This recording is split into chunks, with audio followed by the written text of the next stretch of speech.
Konnichiwa, Jimashite. Ako nga pala si Leklek, OFW dito sa Japan. Sundan niyo yung araw ko. Yun, bumangon na ako. Nga pala, napakalamig dito ngayon sa may Japan. Kahit naka-heater na, nagja-jacket pa rin ako. Yan, naghahanap nga pala ako kung ano maalmusal natin.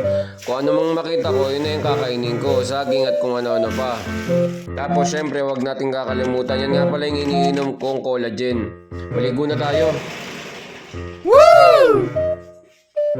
At ayun, tapos na nga tayo maligo, tayo paalis na. Nagmamadali na ako niyan dahil malilate na nga ako.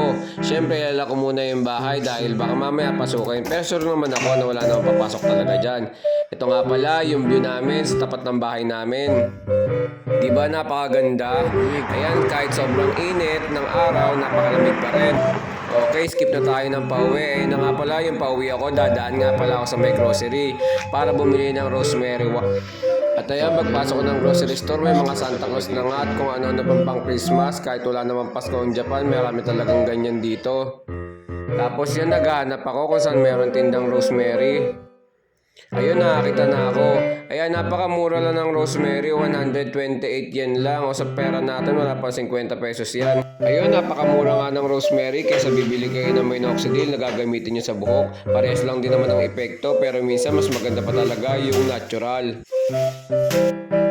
Ayun, ngayon naubos na yung aking rosemary water. Tuturuan ko kayo kung paano gumawa ng rosemary water. Katulad na to, medyo hindi ko na ginagamit to kasi more than 1 month na yata to.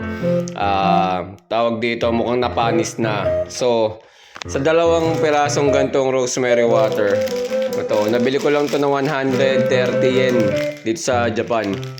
So, kinakailangan mo lang ng ganito kadaming tubig. Ang gagawin mo lang yan, una, ayan, syempre, hugasan mo muna yung rosemary mo. Kung hindi mo siya tanim, hugasan mo. Kasi kung nabili mo lang yan sa supermarket, baka mamaya, katulad niya, no? Baka nilagyan nila ng pesticide, mapapasama pa yan sa buhok. Wow! Tsaka ilalagay itong rosemary. Ako, prepared ko yung ilalagay na yung rosemary. Tsaka mo pakukuluan ng 5 minutes. Or, pagkalimbawa, yung tubig niya is umitim na.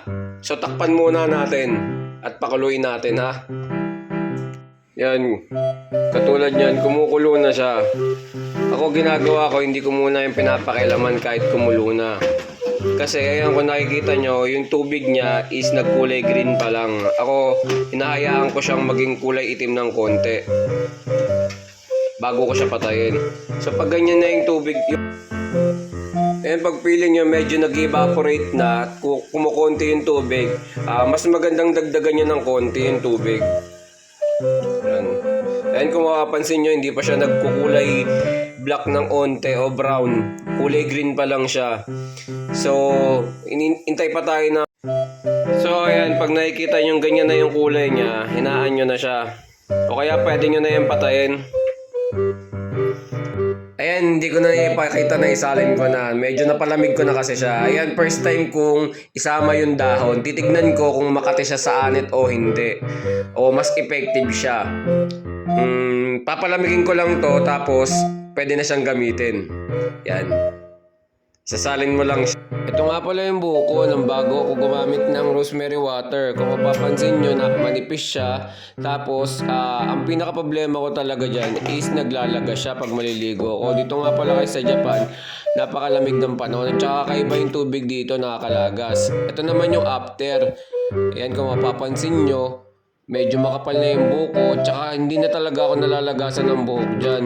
Ganun pa rin yung paggamit ko. Kumukuha lang ako ng pang-spray, tapos lalagay ko doon at i-spray ko. Mas maganda kung mamasahin nyo ng konti para talagang pumasok sa anit nyo yung pinaka-rosemary water.